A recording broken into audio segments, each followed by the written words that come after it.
Tidak apa.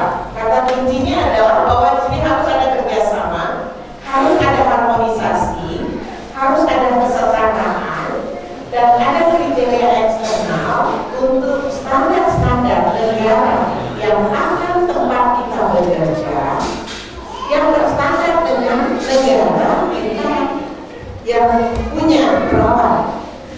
Ya. Jadi harus selaras, harus setara. Kalau tidak setara, tidak akan ada suatu pengakuan. Pempek Bengkulu dengan pempek Palembang kamu bikin setara. Harus ikannya misalnya ikan tenggiri sama, kalau ikan gabus semua, gitu ya. Setara. Nah, perawat Indonesia, perawat Malaysia, perawat Thailand itu juga kompetensinya harus setara. Nah, bagaimana membuatnya setara? Nah, ini dia, perlu harmonisasi standar. Standar kita jangan beda dengan bagaimana penyelenggaraan pendidikan juga harus terstandar supaya lulusannya juga terstandar. Bagaimana sistem pengakuannya termasuk credentialing, yaitu sistem uji kompetensi, sistem sertifikat kompetensi dan sertifikat profesi, kemudian surat tanda registrasi yang disebut registered nurse. Ya, saya akan usulkan nanti supaya disebut mereka yang lulus uji kompetensi disebut RM, registered nurse. Oke? Kalau dia adalah registered nurse, dia disebut LPN, licensed practical nurse. Harus sama, sehingga siapa yang diluluskan di tempat sistem kita itu diakui sama ketika dia akan ke negara lain. Nah, ini yang dimaksud. Dan dengan demikian maka diperlukan persetujuan pengakuan timbal balik antara dua pihak atau lebih untuk mengakui dan menerima semuanya atau memilih bagaimana regulasi dan negara lain itu bisa menghasilkan sesuatu kesetaraan, dan dengan demikian akan ada suatu pengakuan dan kepuasan terhadap, ya. Walaupun ada di negara lain, mereka sudah tidak lagi ada vokasi diploma, yang ada adalah profesional, yaitu tidak apa-apa, kita akan berproses terus secara harmonis. Nah, salah satu hal yang menurut saya menjadi sangat penting di sini adalah pengakuan timbal balik antar negara ASEAN. Itu yang pertama kali ditandatangani adalah untuk perawatan, yaitu pada bulan Desember 2006. Kedokteran untuk memfasilitasi mobilisasi perawat se-ASEAN. Perawat Indonesia bisa ke Malaysia, bisa ke Thailand, bisa ke Filipina, bisa ke Singapura, ya. Perawat mereka juga bisa masuk ke Indonesia karena kesetaraan tersebut. Dan kita juga bertukar informasi dan ekspertis kepakaran. Kita akan datangkan konsultan dari mereka juga akan mendatangkan konsultan dari Indonesia, memberikan peluang untuk membangun kapasitas dan pelatihan bagi perawat. Kita lihat sekarang sudah makin banyak international conference di Indonesia. Bahwa bulan September ada di Jakarta ada 2 yang akan melakukan, Etika dan satu lagi IB. Kemudian makin banyak dan makin mudah kita untuk mengundang pembicara dari mereka, karena mereka berkepentingan untuk berbagi dan kita berkepentingan untuk tahu, tapi kita juga akan diundang. Misalnya saja tanggal 15 Juni sampai 24 Juni itu ada Kongres Asosiasi Perawat Sedunia di Show, ya, dari pengurus besar seperti Ketua Umum Pak Hari, kebetulan saya juga bersama, dan 2 orang lainnya itu akan bersama-sama ke sana. Kita akan berbagi. Jadi kuncinya adalah berbagi. Kalau kita kurang, bagaimana kita belajar dari negara lain? Kalau negara lain yang kurang, bagaimana belajar dari negara-negara lain termasuk dari kita? Nah, siapa ada negara ASEAN itu Brunei Darussalam, Indonesia, Kamboja, Laos, Malaysia, Myanmar, Filipina, Singapura, Thailand, dan Vietnam. Vietnam, Laos, dan Indonesia yang belum punya undang-undang. Tapi sekarang tinggal Laos yang belum punya.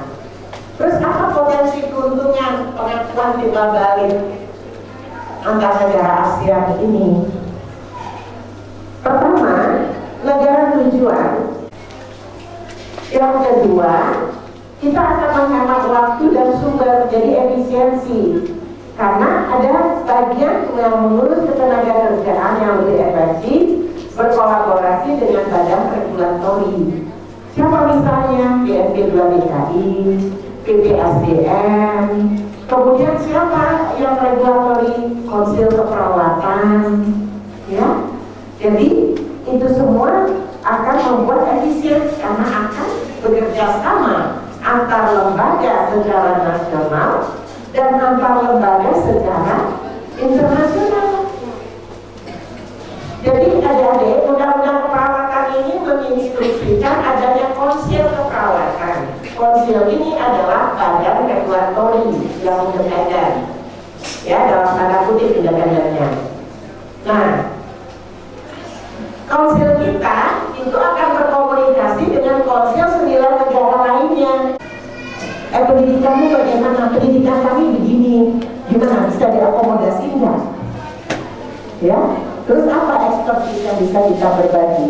Jadi di sini akan menghemat atau mengefisiensikan sumber-sumber. Kemudian yang ketiga, akan meningkatkan pembelajaran timbal balik dan mengadopsi praktek terbaik dalam regulasi. Begitu juga menstimulasi reformasi dengan Thailand. Kok Thailand bisa dapat satu rumah yang utuh ya? Kok Indonesia cuma satu kamar misalnya? Nah, kita punya acuan gitu loh. Kalau Thailand keberfungsiannya akan lebih baik lagi dibandingkan kalau kita yang hanya dapat satu kamar misalnya. Nah, kemudian konsil akan mengeluarkan surat tanda registrasi. SDR itu menjadi rujukan dari Dinas Kesehatan untuk mengeluarkan surat izin praktek perawat. Artinya ada sistem nggak? Ada sistem. Di Indonesia di mana sistemnya? Masih berproses untuk pembuatan karena undang-undang kita juga masih baru. Jadi ada belasan regulasi turunan dari undang-undang perawatan itu harus tersedia sebagai perangkat kerja untuk mengimplementasikan undang-undang. Baru proses pengakuan yang kompleks karena perbedaan konteks budaya, sosial, ekonomi, dan mempersyaratkan sumber dan kepakaran yang memadai. Apa harus persis sama Indonesia dengan Amerika? Apa Indonesia dengan Thailand atau Malaysia? Tidak. Kalau orang Thailand mau masuk Indonesia, uji kompetensinya dalam bahasa Indonesia. Kita mau ke Jepang, harus kursus bahasa Jepang dan harus uji kompetensi dan lulus dalam bahasa Jepang. Artinya, kualifikasi tiap negara tetap ada spesifikasinya. Coba sekarang anak-anak SMA, pelajaran bahasanya apa? Oke, Inggris, apa lagi? Oke, SMA? Ya.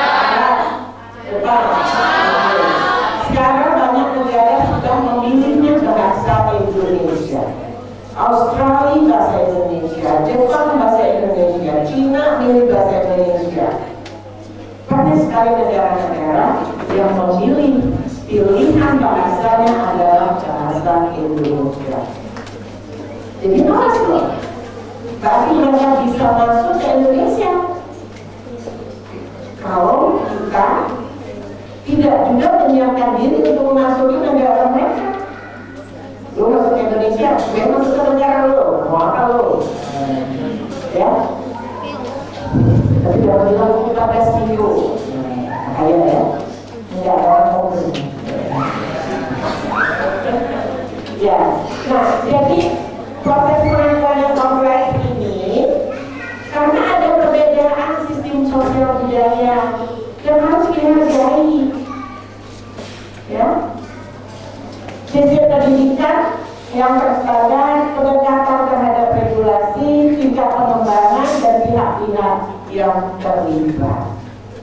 Seberapa jauh pemerintah terlibat dalam urusan dapur suatu profesi itu juga dipertanyakan dalam kerjasama. Ya, karena kemandirian suatu profesi itu perlu terjaga.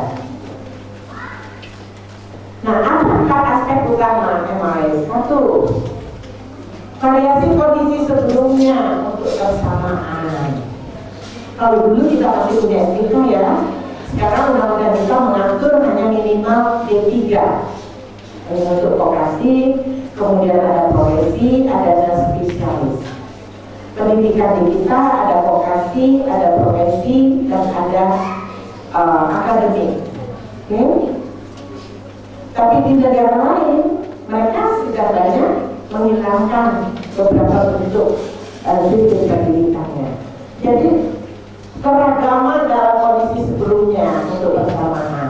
Kedua, akses secara otomatis apa yang diakui pada tingkat individu. Oke, kalau siapa nama adik yang ngantuk? Siapa nama murid yang gak ngantuk? Ella. Oke. Saya. Oke, satu sekali namanya. Ya. Jangan bikin temennya dia bikin sama dia kan. Sila, oke. Sila, kalau misalnya mau ke Jepang sebenarnya dibilangin sama Adi, sekarang perlu siapkan apa? Bahasa apa kalau ke Jepang? Bahasa Jepang, kenapa bahasa Jepang?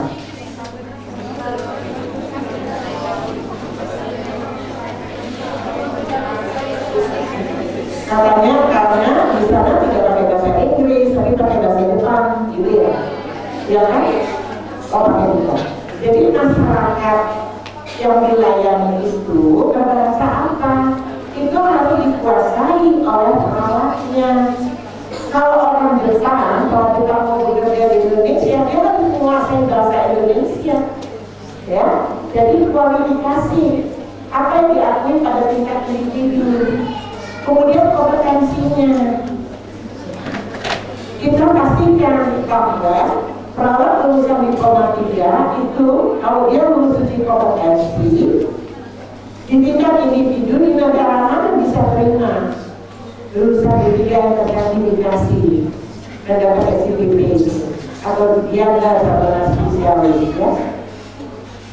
Kemudian untuk pengakuan bola baliknya seperti di Brisbane University di Queensland, Australia, ya bukan di Bengkulu ya.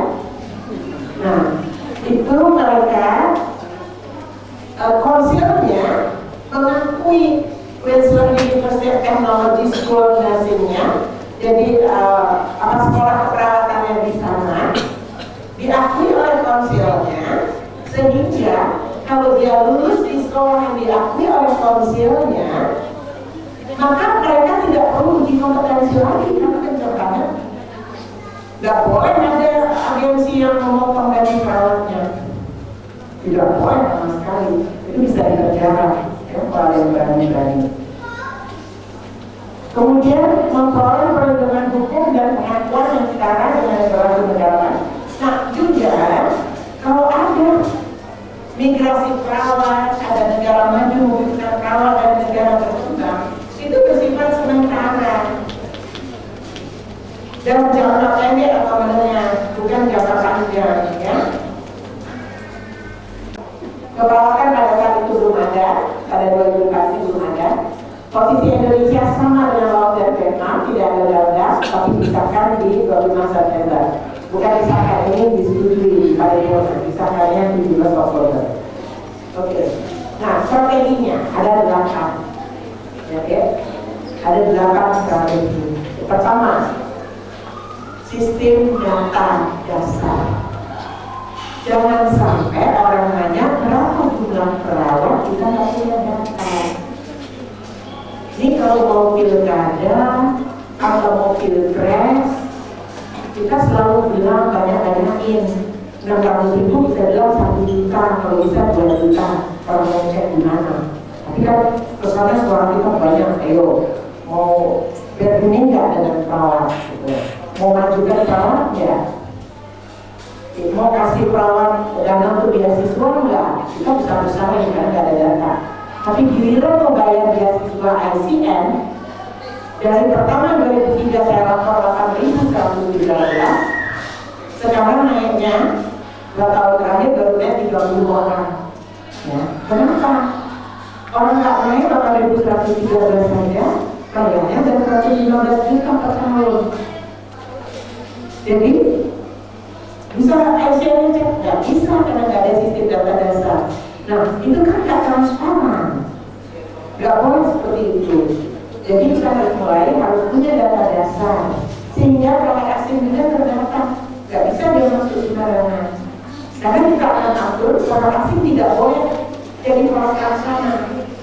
Perawat asing boleh menjadi konsultan atau dia peneliti atau pendidik yang kita undang gitu pengajar dalam masa kontrak.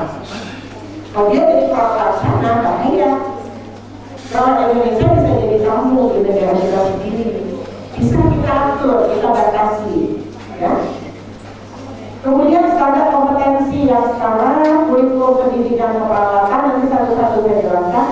Kerangka kualifikasi nasional Indonesia, undang-undang keperawatan, badan regulasi keperawatan atau konsil, pengembangan profesional berkelanjutan dan kebijakan terdukung. Oke, sekarang data dasar.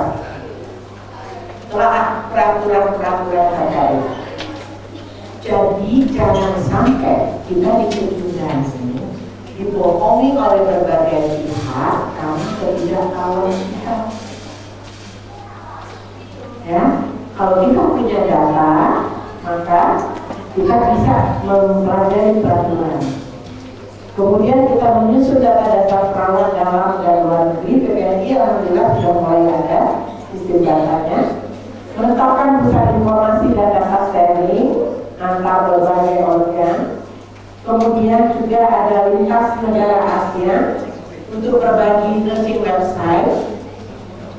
Ya, jadi kalau itu bisa buka website negara keperawatan se-Asia, dan kemudian kita berbagi data di sana. Tapi tidak semua harus diplomatis. Saya pun kalau di forum internasional saya tidak pernah bilang kondisi keperawatan atau kebijakan di Indonesia pemerintah tidak mendukung keperawatan. Tidak boleh. Ya, kita sama saja membuka forum kita sendiri. Boleh jujur, tapi jujur ya membuat mereka kagum sama kita. Kalau bikin kita mereka nggak kagum nggak usah. Dan kemudian standar kompetensi untuk semua jenis perawat, nurse, spesialis dan konsultan juga yang vokasi. Sosialisasi dan menjadikan sebagai acuan utama dalam pengembangan. Jadi itu standar kompetensi yang setara. Standar kompetensi kita setara nggak? Secara global, setara.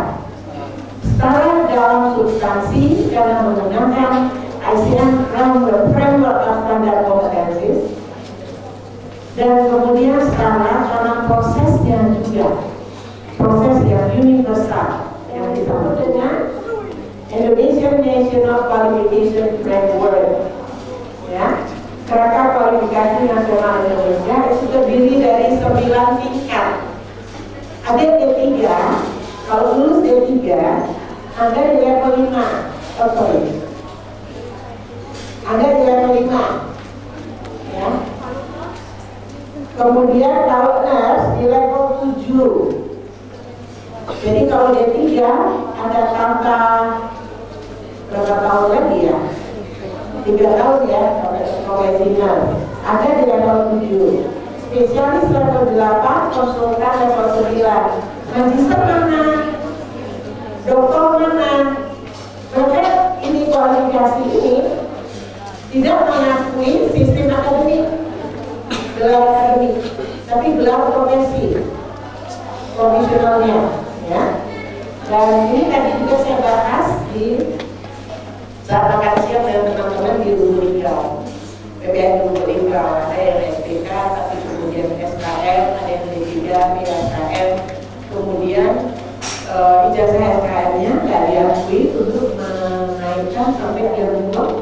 akhirnya menjadi lebih sedikit, yang banyak adalah nurse.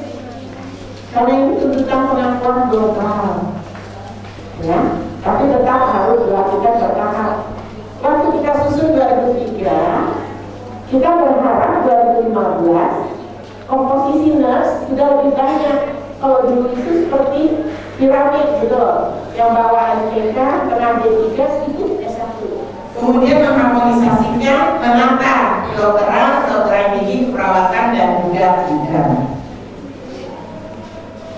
Nursing Act for Implementation of Credentialing System. Ini pengakuan yang saya sudah jelaskan tadi. Jadi orang-orangnya waktu itu ada Pak Agus, perawat kita, ya, anggota IGN untuk negara-negara Asia. 10 negara itu